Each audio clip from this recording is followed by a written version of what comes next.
আসসালামু আলাইকুম এভরিওয়ান। আজকে আমরা বিগত বছরের একটি পরীক্ষার প্রশ্নের সমাধান নিয়ে পড়াশোনা করব। আমাদের এই চ্যানেলে আপনাদের জন্য ভিডিওতে এমনভাবে পড়ে দেওয়া হয় যাতে করে আপনারা শুনেই মুখস্থ করে নিতে পারেন। আশা করছি যারা নতুন এসেছেন তারা সবাই চ্যানেলটিকে সাবস্ক্রাইব করবেন, প্রিভিয়াস ভিডিওগুলো দেখে পড়াগুলো পড়বেন এবং সামনে যত ভিডিও আপলোড হবে সেগুলো দেখেও পড়াগুলো পড়তে থাকবেন। তো চলুন এখন আমরা আমাদের আজকের পড়া শুরু করি। লুঙ্গি কোন ভাষার শব্দ? বর্মী। লুঙ্গি কোন ভাষার শব্দ? বর্মী। লুঙ্গি কোন ভাষার শব্দ? বর্মী। অলুক দ্বন্দ্ব সমাস এর উদাহরণ মায়ে ঝিয়ে। অলুক দ্বন্দ্ব সমাসের উদাহরণ মায়ে ঝিয়ে। অলুক দ্বন্দ্ব সমাসের উদাহরণ মায়ে ঝিয়ে। যে দ্বন্দ্ব সমাসের সমসমান পদের বিভক্তি লোপ পায় না তাকে অলুক দ্বন্দ্ব সমাস বলে। যেমন মায়ে ও ঝিয়ে, মায়ে ঝিয়ে। ঘরে ও বাইরে, ঘরে বাইরে। এগুলোকে বলা হয় অলুক দ্বন্দ্ব সমাস। সংস্কৃত উপসর্গের সংখ্যা 20টি। হ্যাঁ, সংস্কৃত উপসর্গের সংখ্যা হচ্ছে 20টি আর বাংলা উপসর্গের সংখ্যা হচ্ছে 21টি। সো সংস্কৃত উপসর্গের সংখ্যা কয়টি? 20টি। রবীন্দ্রনাথ ঠাকুর কত সালে নোবেল পুরস্কার পান? 1913 সালে। রবীন্দ্রনাথ ঠাকুর কত সালে নোবেল পুরস্কার পান? 1913 সালে। পদ্মা নদীর মাঝির উপন্যাসে শীতলবাবুর স্ত্রীর নাম যুগী। পদ্মা নদীর মাঝি উপন্যাসে শীতলবাবুর স্ত্রীর নাম যুগী। পদ্মা নদীর মাঝি উপন্যাসে শীতলবাবুর স্ত্রীর নাম যুগী। জুলমাত শব্দের অর্থ অন্ধকার। জুলমাত শব্দের অর্থ অন্ধকার। জুলমাত শব্দের অর্থ অন্ধকার। শিউলিমালা গল্পের লেখক কাজী নজরুল ইসলাম। শিউলিমালা গল্পের লেখক কাজী নজরুল ইসলাম। শিউলিমালা গল্পের লেখক কাজী নজরুল ইসলাম। চিলেকোঠার সেপাই উপন্যাসের লেখক আখতারুজ্জামান ইলিয়াস। চিলেকোঠার সেপাই উপন্যাসের লেখক আখতারুজ্জামান ইলিয়াস। আল মাহমুদের কাব্যগ্রন্থ সোনালী কাবিন। আল মাহমুদের কাব্যগ্রন্থ সোনালী কাবিন। আল মাহমুদের কাব্যগ্রন্থ সোনালী কাবিন। প্রমোদ চৌধুরীর ছদ্মনাম বীরবল। প্রমোদ চৌধুরীর ছদ্মনাম বীরবল। কোন গ্রন্থখানি বেগম রোকেয়ার লেখা? মতিচুর। কোন গ্রন্থখানি বেগম রোকেয়ার লেখা? মতিচুর। পাঞ্জেরি কবিতাটি কোন ছন্দে রচিত? মাত্রাবৃত্ত। পাঞ্জেরি কবিতাটি কোন ছন্দে রচিত? মাত্রাবৃত্ত। পাঞ্জেরি কবিতাটি কোন ছন্দে রচিত? মাত্রাবৃত্ত। অনুসর্গ 9 হচ্ছে অন্য, আর বাকিগুলো হচ্ছে অনুসর্গ। তো আমরা এটা অনুসর্গের ব্যাপারে পড়ে নিই। যেসব অব্যয় শব্দ বিশেষ্য বা সর্বনামের পরে বসে বিভক্তির কাজ করে সেগুলোকে অনুসর্গ বলে। বাংলা ভাষায় প্রচুর অনুসর্গ ব্যবহৃত হয়। এর মধ্যে বেশি ব্যবহৃত অনুসর্গগুলো হলো প্রতি, বিনা, বিহনে, সহ, ওপর, অবধি, হেতু, মধ্যে, মাঝে, পরে, ভিন্ন, বই, জন্য, পর্যন্ত, অপেক্ষা, সহকারে, তরে, বশত, নামে, মত, নিকট, অধিক, পক্ষে, দ্বারা, দিয়া, কর্তৃক, সাথে, সঙ্গে, হইতে, থেকে, চেয়ে, পাছে, ভিতর, উপরে, লাগিয়া, পাশে, কারণে, ভেতর, পানে, তরে, বিনা, হতে। এই অনুসর্গগুলো বাংলা ভাষায় প্রচুর ব্যবহৃত হয়ে থাকে। তো আমরা এখান থেকে দেখতে পাচ্ছি যে অপেক্ষা, চেয়ে, জন্য এগুলো আমাদের অনুসর্গ, কিন্তু অন্য এটা আমাদের অনুসর্গ না। সো এখানে আমাদের কাছে জানতে চাইছে কোনটা অনুসর্গ নয়, তাহলে অন্য এই শব্দটা আমাদের অনুসর্গ না। আর অনুসর্গগুলো হচ্ছে অপেক্ষা, চেয়ে, জন্য।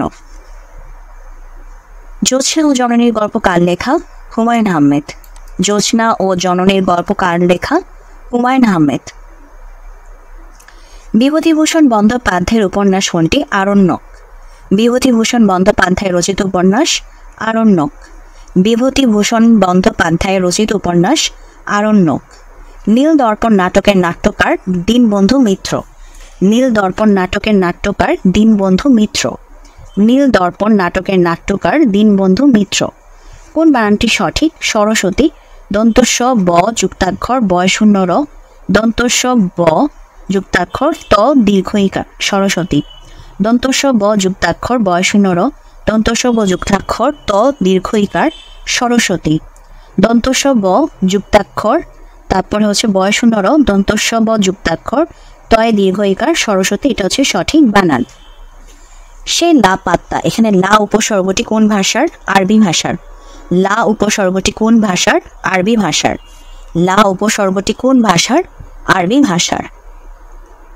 দ্বিগু সমাসের উদাহরণ, এখানে দ্বিগু সমাসের উদাহরণ, এখানে কোশ্চেনটা মনে ভুল আছে, তাই আমরা পরের প্রশ্নে চলে যাই। কোন বানানটি সঠিক? মৃত্যুর তিন্ন, ম রিকার, ত রসুকার, জফলা, তারপর সে তয় ত যুক্তাক্ষর, দীর্ঘ ইকার, মূর্ধন্য ন, উপরে রেফ। মৃত্যুর তিন্ন, ম রিকার, তয় রসুকার, জফলা, তয় তয় যুক্তাক্ষর, দীর্ঘ ইকার, তারপরে মূর্ধন্য ন, উপরে রেফ। মৃত্যুর তিন্ন, ম রিকার, ত রসুকার, জফলা, তয় তয় যুক্তাক্ষর, দীর্ঘ ইকার, মূর্ধন্য ন, রেফ। মৃত্যুর তিন্ন। বৃষ্টি পড়ে টাপুর টুপুর, এখানে টাপুর টুপুর কোন পদ? অব্যয় পদ। বৃষ্টি পড়ে টাপুর টুপুর, এখানে টাপুর টুপুর হচ্ছে অব্যয় পদ। বৃষ্টি পড়ে টাপুর টুপুর, এখানে টাপুর টুপুর হচ্ছে অব্যয় পদ। চর্যা পদে কার পদ সবচেয়ে বেশি? কানহপা। চর্যা পদে কার পদ সবচেয়ে বেশি? কানহপা। চর্যা পদে কার পদ সবচেয়ে বেশি? কানহপা। রসুল বিজয় কাব্যের রচয়িতা শেখ চাঁদ। রসুল বিজয় কাব্যের রচয়িতা শেখ চাঁদ। রসুল বিজয় কাব্যের রচয়িতা শেখ চাঁদ। প্রভাবতী সম্ভাষণ কে রচনা করেছেন? ঈশ্বরচন্দ্র বিদ্যাসাগর। প্রভাবতী সম্ভাষণ কে রচনা করেছেন? ঈশ্বরচন্দ্র বিদ্যাসাগর। প্রভাবতী সম্ভাষণ কে রচনা করেছেন? ঈশ্বরচন্দ্র বিদ্যাসাগর। আমার সন্তান যেন থাকে দুধে ভাতে, এই পঙ্কটির স্রষ্টা হচ্ছেন ভারতচন্দ্র রায়গুণাকর। আমার সন্তান যেন থাকে দুধে ভাতে, এই পঙ্কটির স্রষ্টা হচ্ছেন Bharatchandra Raygunakar. While I was driving down the road, a deer leapt out in front of me. While I was driving down the road, a deer leapt out in front of me. The train was late. Despite that, I managed to arrive on time. The train was late. Despite that, I managed to arrive on time. এগুলো আসলে সেন্টেন্সের সাথে কোন অপশনটা applicable হয় তো সেটা বুঝে আসলে অ্যান্সার করতে হয়। What is all this noise? এখানে অল কোন parts of speech? Pronoun. What is all this noise? এখানে অল হচ্ছে pronoun. What is all this noise? এখানে অল হচ্ছে pronoun. The house is building, এর প্যাসিভ ফর্ম হবে the house is being build. The house is building, এর passive form হবে the house is being build. The house is building, এর passive form হবে the house is being build. Neither Jane nor I have been to the opera. আচ্ছা, এখানে শূন্যস্থানে subjective form বসবে, আর শূন্যস্থানে পর হ্যাভ থাকায় এখানে হচ্ছে আই হবে, কারণ অর নরের পর যে সাবজেক্ট থাকে সে অনুসারে ভার্ব হয়। সো এখানে যেহেতু নাইদার নর আছে এবং নরের পরে এই যে আমাদের যে ভার্বটা আছে সে ভার্বটা হবে এই নরের পরে যে সাবজেক্ট হয় সেই মোতাবেক। তো এখানে কিভাবে হ্যাভ হবে? যদি এখানে আই বসাই তাহলেই আই হ্যাভ বিন হবে। সো এই জন্য neither Jen nor I have been to the opera, এটাই হচ্ছে কারেক্ট অ্যান্সার। সো মনে রাখবেন নাইদার নরের পরে যে সাবজেক্ট থাকে সেই সাবজেক্ট অনুযায়ী হচ্ছে ভার্ব বসে। নাইদার নরের পরে মানে নরের পরে যে সাবজেক্ট থাকে, মানে নাইদার নর থাকলে নরের পরে যে সাবজেক্টটি থাকবে সেই সাবজেক্ট অনুযায়ী ভার্ব বসে। The Nelson is a British warship. The Nelson is a British warship. The Nelson is a British warship. The ship sunk in the ocean. The ship sunk in the ocean. The ship sunk in the ocean. It always pours when it rains. এটার negative হবে it never pours when it does not rain. It always pours when it rains, এর negative form হবে it never pours। এই যে always থেকে never হয়েছে, মানে negative করার ক্ষেত্রে অলওয়েজ থাকলে সেটা নেগেটিভ ফর্মে নেভার হয়ে যায়। So it never pours when, আর এখানে যেহেতু হচ্ছে আমাদের ডু ডাজ ভার্বের ডাজ রয়েছে তাই এটা নেগেটিভ করার ক্ষেত্রে when it does not rain. The opposite of rational is irrational. The opposite of rational is irrational. The opposite of rational is irrational. আচ্ছা, ফলস টিয়ার্স অফ সরো এর মানে হচ্ছে crocodile tears. False tears of sorrow মায়া কান্না যেটাকে বলা হয় crocodile tears. False tears of sorrow crocodile tears. He was wise enough to accept the offer. Here enough is adverb. He is wise enough. এই যে wise হচ্ছে আমাদের verb, so সে ভার্বটাকে modify করতেছে enough দিয়ে, যে সে যথেষ্ট বুদ্ধিমান, ঠিক আছে। সো ওয়াইজ ওয়ার্ডটাকে যেহেতু আমাদের এখানে মানে ওয়াইজ ভার্ব না, ওয়াইজ হচ্ছে যেহেতু বুদ্ধিমান, তাহলে সেটা হবে অ্যাডজেক্টিভ মানে গুণটাকে যেহেতু মডিফাই করতেছে, তাই এনাফ হচ্ছে আমাদের adverb. So he was wise enough to accept the offer, এখানে এনাফ হচ্ছে আমাদের adverb. The adjective form of ম্যারেজের অ্যাডজেক্টিভ ফর্ম হচ্ছে ম্যারিড। ম্যারেজের অ্যাডজেক্টিভ ফর্ম হচ্ছে ম্যারিড। ম্যারেজ শব্দটির অ্যাডজেক্টিভ ফর্ম হচ্ছে married. The antonym of fertile is barren. The antonym of fertile is barren. The antonym of fertile is barren. B-A-R-R-E-N, barren. The antonym of fertile is barren. কোনটি singular number? তা হচ্ছে phenomenon. P-H-E-N-O-M-E-N-O-N, phenomenon. Phenomenon এটা হচ্ছে singular. Phenomenon হচ্ছে singular.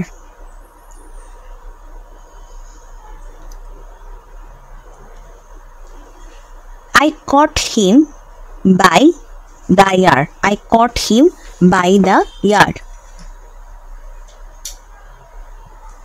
I caught him by the ear.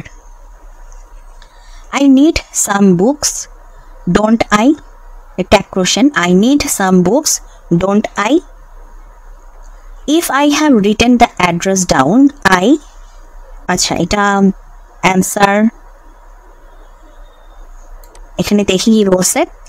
If ক্লজটি present tense হওয়ায় main ক্লজটি ফিউচারে হবে, কিন্তু অপশনে ফিউচার টেন্সে অপশন নেই, তাই আমাদের ইফ ক্লজে হ্যাবের স্থলে হ্যাড হলে আমাদের এটা সি নাম্বার অপশনটা হতো। তো এখানে যদি আমাদের হ্যাড হতো, suppose if I had written the address down, তাহলে হতো I could have sent the document. If I had written the address down, তাহলে হয়তো I could have sent the document. I have been waiting since 5 o'clock, মানে 5টা থেকে অপেক্ষা করতেছি সেটা বোঝানোর জন্য I have been waiting since 5 o'clock. I have been waiting since 5 o'clock. Suitable preposition বসাতে হবে who did you give the money to. Who did you give the money to? Who did you give the money to? Expression this is to say এর মানে হচ্ছে more accurately. This is to say এর মানে হচ্ছে more accurately. This is to say মানে হচ্ছে more accurately. Itinerary means হচ্ছে plan of journey. Itinerary মানে হচ্ছে plan of journey. Itinerary মানে হচ্ছে plan of journey. Seeing the black snake, the children screamed. Seeing the black snake মানে কালো সাপ দেখে মানে চিলড্রেনরা চিৎকার করছে ভয়ে, মানে ভয়ে চিৎকার করলে বলা হয় screamed. ভয়ে চিৎকার করলে বলা হয় screamed. So seeing the black snake, the children screamed. Which of the following words is connected with a violent storm? Tempest. Tempest মানে হচ্ছে ভয়ানক ঝড়। Tempest মানে ভয়ানক ঝড়। So violent storm এর মানে হচ্ছে tempest, কারণ tempest মানে হচ্ছে ভয়ানক ঝড়। আচ্ছা, the underlined word in the sentence it has stopped raining, এখানে rainingটা হচ্ছে gerund. It has stopped raining, এখানে raining ওয়ার্ডটা হচ্ছে gerund. It has stopped raining, এখানে raining ওয়ার্ডটা হচ্ছে gerund, কারণ gerund হচ্ছে যেহেতু ভার্বাল নাউনকে রিপ্রেজেন্ট করে, সো নাউন যেখানে যেখানে বসতে পারে সেখানে যদি আমি gerund-এর উপস্থিতি পাই, তাহলে মানে নাউন যেখানে যেখানে বসতে পারে সেসব জায়গায় যদি ভার্ব প্লাস আইএনজি পাওয়া যায় তাহলে সেটাকেই বলা হবে জেরান্ড। সো আমরা জানি নাউন হচ্ছে অবজেক্ট স্থানে বসতে পারে, আর এই সেন্টেন্সের ক্ষেত্রে রেইনিং ওয়ার্ডটা অবজেক্ট স্থানে বসেছে এবং ভার্বের সাথে আইএনজি যুক্ত হয়ে বসেছে, তাই এটি gerund. A lot of food was prepared but hardly any of it was eaten. এখানে হার্ডলি এনি দিয়ে কি বোঝাচ্ছে, মানে লিটল, মানে খুব অল্প সংখ্যকই মানে বোঝাচ্ছে আর কি। এখানে এই যে লিটল ব্যবহার করা যায় কারণ এদের উভয়ের অর্থ খুব কম নেই বললেই চলে, এরকম আর কি। তো এই lot of food was prepared মানে অনেক খাবার তৈরি করা হয়েছিল, but hardly any of it was eaten মানে খুব কম সংখ্যক খাবারই খাওয়া হয়েছে। তো সেটা বোঝানোর জন্য হার্ডলি এনি ব্যবহার করা হয়েছে। সো হার্ডলি এনির পরিবর্তে আমরা লিটল ব্যবহার করতে পারি, কারণ হার্ডলি এনি দিয়ে যে অর্থ বোঝায় লিটল দিয়েও সেই অর্থই বোঝায়। শহীদ বুদ্ধিজীবী দিবস কত তারিখ? 14 ডিসেম্বর। শহীদ বুদ্ধিজীবী দিবস হচ্ছে 14 ডিসেম্বর। পল্লী উন্নয়ন একাডেমি বার্ড এর প্রতিষ্ঠাতা হলেন ডক্টর আক্তার হামিদ খান। পল্লী উন্নয়ন একাডেমি বার্ড এর প্রতিষ্ঠাতা হলেন ডক্টর আক্তার হামিদ খান। পল্লী উন্নয়ন একাডেমি বার্ড এর প্রতিষ্ঠাতা হলেন ডক্টর আক্তার হামিদ খান। পৃথিবীতে সবচেয়ে বেশি লোক কোন ভাষায় কথা বলে? মান্দারিন। পৃথিবীতে সবচেয়ে বেশি লোক কোন ভাষায় কথা বলে? মান্দারিন। পৃথিবীতে সবচেয়ে বেশি লোক কোন ভাষায় কথা বলে? মান্দারিন। ইন্দোনেশিয়ার বিমান সংস্থার নাম গারুদা। ইন্দোনেশিয়ার বিমান সংস্থার নাম গারুদা। ইন্দোনেশিয়ার বিমান সংস্থার নাম গারুদা। বাংলাদেশের সংবিধানে মৌলিক অধিকারের কয়টি আর্টিকেল আছে? 18টি। বাংলাদেশের সংবিধানের মৌলিক অধিকারের কয়টি আর্টিকেল আছে? 18টি। বাংলাদেশের সংবিধানের মৌলিক অধিকারের কয়টি আর্টিকেল আছে? 18টি। বিশ্বের প্রথম মহিলা প্রধানমন্ত্রী হচ্ছেন শ্রীমাভো বন্দরনায়েক। বিশ্বের প্রথম মহিলা প্রধানমন্ত্রী শ্রীমাভো বন্দরনায়েক। মুক্তিযোদ্ধাদের সম্মানসূচক সর্বোচ্চ খেতাব হচ্ছে বীরশ্রেষ্ঠ, এটা আমরা সবাই জানি। সবচেয়ে ছোট পাখির নাম হচ্ছে হামিং বার্ড। সবচেয়ে ছোট পাখির নাম হামিং বার্ড। সবচেয়ে ছোট পাখির নাম হামিং বার্ড। বাংলাদেশের ক্রীড়া শিক্ষা প্রতিষ্ঠান কোথায় অবস্থিত? বিকেএসপি সাভারে। বাংলাদেশের ক্রীড়া শিক্ষা প্রতিষ্ঠান বিকেএসপি কোথায় অবস্থিত? সাভারে। বাংলাদেশের ক্রীড়া শিক্ষা প্রতিষ্ঠান বিকেএসপি কোথায় অবস্থিত? সাভারে। আন্তর্জাতিক ধান গবেষণা ইনস্টিটিউটের সদর দপ্তর হচ্ছে ম্যানিলা। আন্তর্জাতিক ধান গবেষণা ইনস্টিটিউট অবস্থিত ম্যানিলা। আন্তর্জাতিক ধান গবেষণা ইনস্টিটিউটের সদর দপ্তর অবস্থিত ম্যানিলাতে। বরিশালের প্রাচীন নাম চন্দ্রদ্বীপ। বরিশালের প্রাচীন নাম হচ্ছে চন্দ্রদ্বীপ। বরিশালের প্রাচীন নাম চন্দ্রদ্বীপ। জর্জ হ্যারিসন কোন দেশের নাগরিক? ব্রিটেন। জর্জ হ্যারিসন কোন দেশের নাগরিক? ব্রিটেন। জর্জ হ্যারিসন কোন দেশের নাগরিক? ব্রিটেন। জাতীয় স্মৃতিসৌধের স্থপতি কে? সৈয়দ মাইনুল হোসেন। জাতীয় স্মৃতিসৌধের স্থপতি হচ্ছেন সৈয়দ মাইনুল হোসেন। জাতীয় স্মৃতিসৌধের স্থপতি সৈয়দ মাইনুল হোসেন। মুজিবনগর দিবস 17 এপ্রিল। মুজিবনগর দিবস 17 এপ্রিল। মুজিবনগর দিবস হচ্ছে 17 এপ্রিল। বাংলাদেশের দীর্ঘতম নদী মেঘনা। বাংলাদেশের দীর্ঘতম নদী মেঘনা। বাংলাদেশের দীর্ঘতম নদী মেঘনা। লেবাননের মুদ্রার নাম পাউন্ড। লেবাননের মুদ্রার নাম পাউন্ড। লেবাননের মুদ্রার নাম পাউন্ড। লাল বাহাদুর শাস্ত্রী ভারতের কততম প্রধানমন্ত্রী ছিলেন? তৃতীয়। লাল বাহাদুর শাস্ত্রী ভারতের কততম প্রধানমন্ত্রী ছিলেন? তৃতীয়। আর ইন্দিরা গান্ধী ছিলেন হচ্ছেন পঞ্চম। ইন্দিরা গান্ধী ভারতের পঞ্চম প্রধানমন্ত্রী ছিলেন। বাংলাদেশ জাতিসংঘের 136তম সদস্য। বাংলাদেশ জাতিসংঘের 136তম সদস্য। ফেয়ারফ্যাক্স কি? সীমান্ত বাহিনী। ফেয়ারফ্যাক্স কি? সীমান্ত বাহিনী।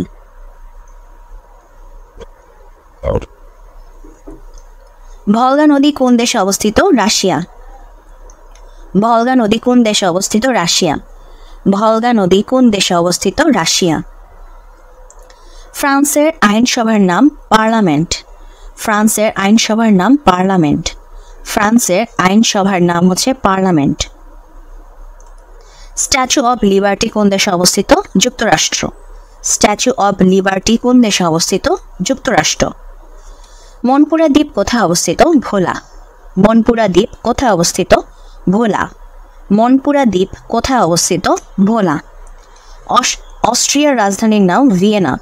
অস্ট্রিয়ার রাজধানীর নাম ভিয়েনা। অস্ট্রিয়ার রাজধানীর নাম ভিয়েনা। সবুজ আলোতে একটি হলুদ রঙের বস্তুকে কি রঙের দেখাবে? কালো। সবুজ আলোতে একটি হলুদ রঙের বস্তুকে কি রঙের দেখাবে? কালো। সবুজ আলোতে একটি হলুদ রঙের বস্তুকে কি রঙের দেখাবে? কালো। প্রেসার কুকারে পানির স্ফুটনাঙ্ক স্বাভাবিকের চেয়ে বেশি হয়। প্রেসার কুকারে পানির স্ফুটনাঙ্ক স্বাভাবিকের চেয়ে বেশি হয়। প্রেসার কুকারে পানির স্ফুটনাঙ্ক স্বাভাবিকের চেয়ে বেশি হয়। রক্তরসে থাকে হচ্ছে গ্লুকোজ, লবণ, ইউরিক অ্যাসিড সব। রক্তরসে থাকে হচ্ছে গ্লুকোজ, লবণ ও ইউরিক অ্যাসিড। স্টেইনলেস স্টিলের অন্যতম উপাদান ক্রোমিয়াম। স্টেইনলেস স্টিলের অন্যতম উপাদান ক্রোমিয়াম। স্টেইনলেস স্টিলের অন্যতম উপাদান হচ্ছে ক্রোমিয়াম। কোন স্থানে তাপমাত্রা বেড়ে গেলে কি হয়? উচ্চচাপ হয়। কোন স্থানে তাপমাত্রা বেড়ে গেলে কি হয়? উচ্চচাপ হয়। কোন স্থানের তাপমাত্রা বেড়ে গেলে কি হয়? উচ্চচাপ হয়। তো আজকের প্রশ্নের সমাধানের ভিডিও এখানেই শেষ হচ্ছে। যদি ভিডিওটি ভালো লাগে অবশ্যই ভিডিওতে লাইক দিবেন, চ্যানেলটিকে সাবস্ক্রাইব করবেন। ভালো থাকবেন।